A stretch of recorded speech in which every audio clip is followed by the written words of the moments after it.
Assalamualaikum warahmatullahi wabarakatuh. Perkenalkan, nama saya Farah Sania. Saya mahasiswi jurusan Manajemen Universitas Nasional. Di sini saya akan menjelaskan tentang sistem operasi untuk memenuhi tugas mata kuliah pengantar teknologi informasi. Disimak baik-baik ya. Sistem operasi adalah suatu kesatuan yang terdiri dari komponen atau elemen yang dihubungkan bersama untuk memudahkan aliran informasi, materi, atau energi untuk mencapai suatu tujuan. Sistem operasi juga memiliki fungsi. Fungsi-fungsi ini termasuk memulai dan mematikan komputer dan perangkat seluler, menyediakan antarmuka pengguna, mengelola program, mengelola memori, mengkoordinasikan tugas, mengkonfigurasi perangkat, memantau kinerja, membantu koneksi internet, memperbarui perangkat lunak sistem operasi, menyediakan alat manajemen file dan disk, mengendalikan jaringan, dan mengelola keamanan. Pengertian sistem operasi dari 3 sudut pandang. Yang pertama, sudut pandang pengguna. Sistem operasi merupakan alat untuk mempermudah penggunaan komputer. Dalam hal ini, sistem operasi seharusnya dirancang dengan mengutamakan kemudahan penggunaan dibandingkan mengutamakan kinerja ataupun utilisasi sumber daya. Sebaliknya, dalam lingkungan pengguna banyak atau multi-user, sistem operasi dapat dipandang sebagai alat untuk memaksimalkan penggunaan sumber daya komputer. Akan tetapi, pada sejumlah komputer, sudut pandang pengguna dapat dikatakan hanya sedikit atau tidak ada sama sekali. Yang kedua, sudut pandang sistem. Sistem operasi dapat dianggap sebagai alat yang menempatkan sumber daya secara efisien. Sistem operasi ialah manajer bagi sumber daya yang menangani konflik permintaan sumber daya secara efisien. Sistem operasi juga mengatur eksekusi aplikasi dan operasi dari alat masukan atau keluaran. Fungsi ini dikenal juga sebagai alat program mengendali atau kontrol program. Dan yang terakhir, sudut pandang tujuan. Sistem operasi dapat dipandang sebagai alat yang membuat komputer lebih nyaman digunakan atau convenient untuk menjalankan aplikasi dan menyelesaikan masalah pengguna. Tujuan lain sistem operasi ialah membuat penggunaan sumber daya komputer menjadi efisien. Berikut ini adalah fungsi pertama dari sistem operasi, yaitu memulai dan mematikan komputer dan perangkat seluler. Misalnya di sini ada contohnya CPU, handphone, dan laptop. Fungsi selanjutnya antarmuka pengguna. Antarmuka pengguna grafis, yaitu jenis antarmuka pengguna yang menggunakan metode interaksi pada peranti elektronik secara grafis antar pengguna dan komputer. Kemudian ada antarmuka basis perintah, yaitu mekanisme interaksi dengan sistem operasi atau perangkat lunak komputer dengan mengetikkan perintah untuk menjalankan tugas tertentu. Selanjutnya mengelola program. Di sini ada contoh file manager. File manager itu sebuah perangkat lunak yang menyediakan antarmuka untuk bekerja dengan sistem berkas. Perangkat ini sangat berguna untuk mempercepat interaksi dengan berkas. Kemudian ada browser, aplikasi atau program yang dijalankan pada perangkat komputer untuk melihat konten pada media World Wide Web dengan memanfaatkan internet. Kemudian ada email program, di sini contohnya ada Microsoft Outlook. Microsoft Outlook itu suatu layanan pengelola email yang memungkinkan Anda bisa masuk ke server email dari aplikasi ini. Dan yang terakhir ada Word Processing Application, yaitu perangkat lunak yang dirancang khusus untuk mengelola data. Aplikasi ini merupakan salah satu program yang paling banyak dibutuhkan dan digunakan di berbagai bidang. Selanjutnya, mengelola memori. Nah, di sini ada contoh pengaplikasian penggunaan RAM. Step pertamanya, sistem operasi mentransfer data dan instruksi program yang paling terakhir digunakan dari RAM ke hard drive, karena RAM diperlukan untuk fungsi lain.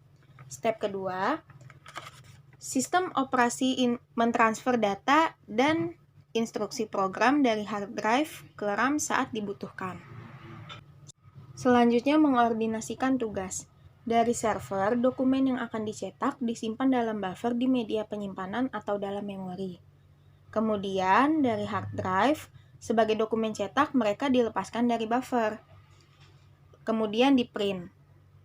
Nah, di sini akan terlihat dokumen yang menunggu untuk di-print. Ada dokumen yang akan di-print dan ada yang selanjutnya di-print. Selanjutnya, mengkonfigurasi perangkat. Di sini contohnya ada pilihan koneksi jaringan dalam sistem operasi desktop, dan pilihan koneksi Wi-Fi di sistem operasi seluler. Berikut ini adalah alat dari sistem operasi beserta fungsinya. Yang pertama, pengelola file. Melakukan fungsi yang berkaitan dengan file seperti mengatur file dalam folder seperti menyalin, mengganti nama, menghapus, memindahkan, dan menyortir file. Kemudian pencarian. Fungsinya mencari file di komputer atau perangkat seluler berdasarkan kriteria yang ditentukan. Selanjutnya penampil gambar. Fungsinya menampilkan, menyalin, dan mencetak isi file grafik. Kemudian ada uninstaller. Fungsinya menghapus program atau aplikasi serta setiap entry dalam file sistem.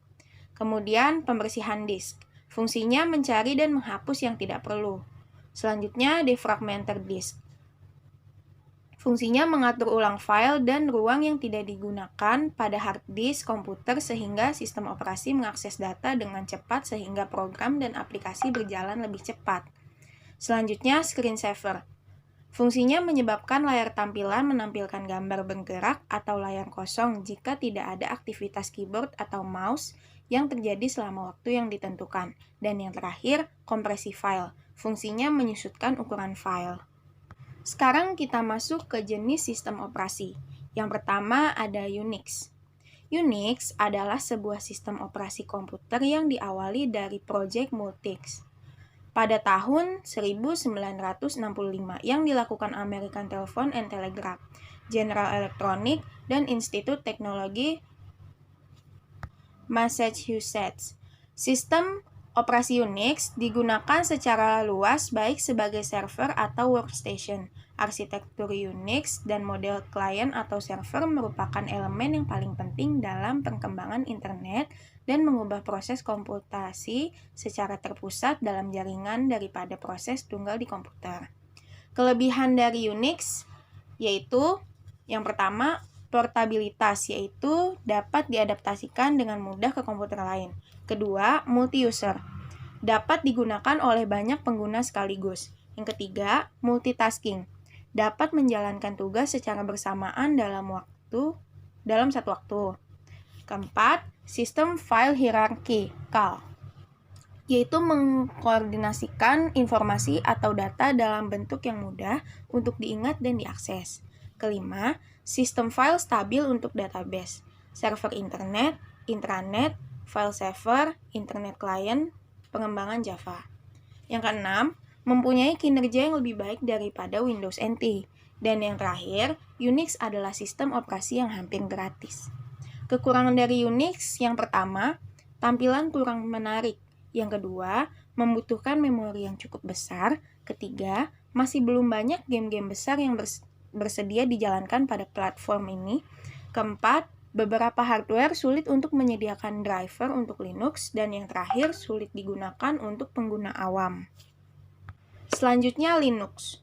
Linux adalah nama dari sebuah sistem operasi yang berbasis Unix yang disebarluaskan ke masyarakat secara gratis dan berada di bawah lisensi GNU. Yang berarti bahwa Linux didistribusikan berikut dengan source kodenya. Ketersediaan akses kode sumber memungkinkan para pengguna untuk memodifikasi sistem operasi ini, kemudian diperbolehkan juga untuk digunakan dan didistribusikan kembali secara bebas. Penemunya adalah Linus Torvalds. Kelebihan dari Linux yang pertama, bersifat open source, bebas dan terbuka, sehingga tidak perlu biaya untuk mendapatkannya. Lisensi free dan boleh diutak-atik semaunya. Yang kedua, Linux sekarang sudah mudah dioperasikan. Kalau dulu pengguna Linux identik dengan para hacker, tetapi sekarang orang awam pun sudah banyak yang menggunakannya. Ketiga, hampir semua aplikasi yang bisa dijalankan di Windows sudah ada aplikasi Linux-nya yang dikembangkan oleh komunitas Linux atau bisa juga menggunakan software emulator. Dan yang terakhir, memiliki pengamanan yang lebih unggul karena didesain multi-user sehingga apabila virus menyerang user tertentu akan sulit untuk menyebar ke user lainnya. Kekurangan Linux yang pertama, banyak user yang belum terbiasa menggunakan Linux. Kedua, dukungan hardware dari vendor-vendor tertentu yang tidak terlalu baik pada Linux. Ketiga, proses instalasinya tidak semudah Windows.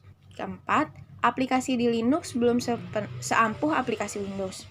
Kelima, bagi administrator sistem yang belum terbiasa dengan Unix-like, maka mau nggak mau harus belajar terlebih dahulu.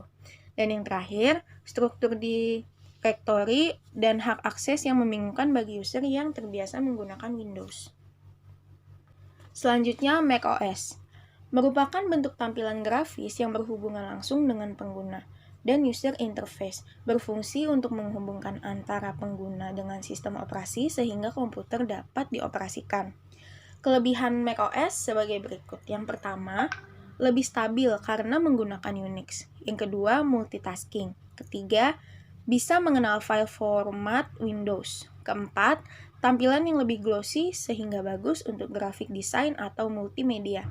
Kelima, dokumen-dokumen yang dibuat di Mac bisa dibaca di OS lain, dan sebaliknya.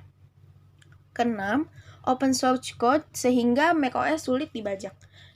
Kekurangan dari macOS yang pertama mahal, yang kedua hanya cocok untuk graphic designer, yang ketiga Mac tidak bisa dirakit sendiri karena Apple sudah tidak memberi lisensi buat perusahaan lain untuk membuat hardware yang bisa menggunakan macOS. Yang keempat, software di macOS tidak begitu lengkap, dan yang terakhir kurang cocok untuk aplikasi server dan game. Kemudian ada Windows. Microsoft Windows adalah sistem operasi yang dikembangkan oleh Microsoft Corporation. Microsoft Corporation adalah sebuah perusahaan multinasional Amerika Serikat yang berkantor di pusat Redmond, Washington, Amerika Serikat. Kelebihan dari Windows yang pertama, pengoperasian mudah dan menyenangkan. Yang kedua, mendukung multitasking, dapat menjalankan beberapa aplikasi bersamaan seperti mengetik sambil mendengarkan musik. Yang ketiga, panjang sebuah nama file bisa sampai 255 karakter. Dan yang terakhir, fasilitas plug and play untuk mengenali piranti baru yang terpasang di komputer sehingga pemakai tinggal memakai saja. Kemudian ada fasilitas user profile. Beberapa pemakai dengan komputer yang sama dapat menyimpan konfigurasi desktopnya sendiri. Dan yang terakhir, software yang mendukung sistem operasi Windows sangat banyak. Kekurangan dari Windows yang pertama, sistem file yang agak kacau. Kedua, menyebabkan ketergantungan penggunaan Microsoft.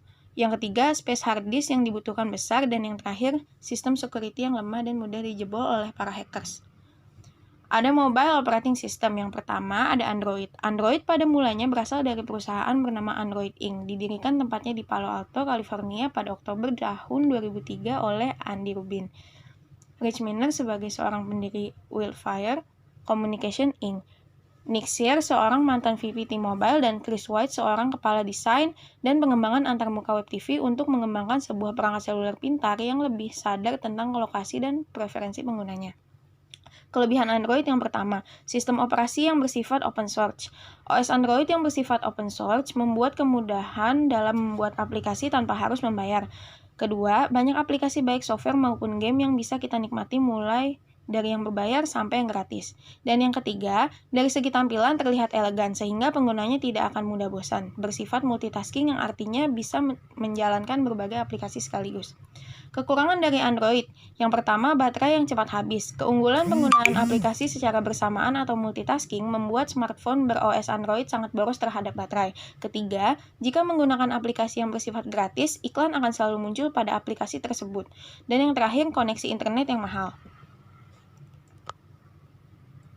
Kemudian ada Windows Phone. Windows Phone adalah sebuah sistem operasi mobile yang dikembangkan oleh Microsoft dan merupakan pengganti platform Windows Mobile. Sistem operasi ini pertama diluncurkan pada tahun 2010 dan diluncurkan di Asia pada awal 2011. Dengan Windows Phone, Microsoft menciptakan antarmuka pengguna baru menggunakan bahasa desainnya yang diberi nama Modern Style UI. Kelebihan dari Windows Phone yang pertama, sebagian besar teknologi IT yang dipakai berbasis Windows dalam hal platform serta ekstensi yang mudah dengan software komputer. Yang kedua, Windows Mobile menawarkan berbagai fitur unggulan seperti mobile blog, GPS, menonton televisi, serta mobile database.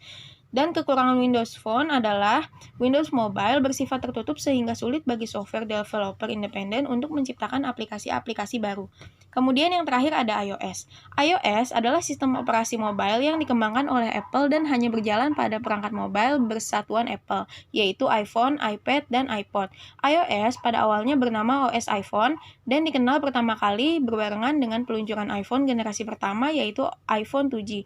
Akhirnya pada bulan Juni 2009, tepatnya pada perilisan OS iPhone generasi ketiga, nama OS iPhone berubah nama menjadi iOS yang kita kenal sekarang ini. Kelebihan dari iOS yang pertama, kontrol atas hardware. Yang kedua, lag jarang terjadi. Ketiga, aplikasi lebih berkualitas. Keempat, close system lebih baik.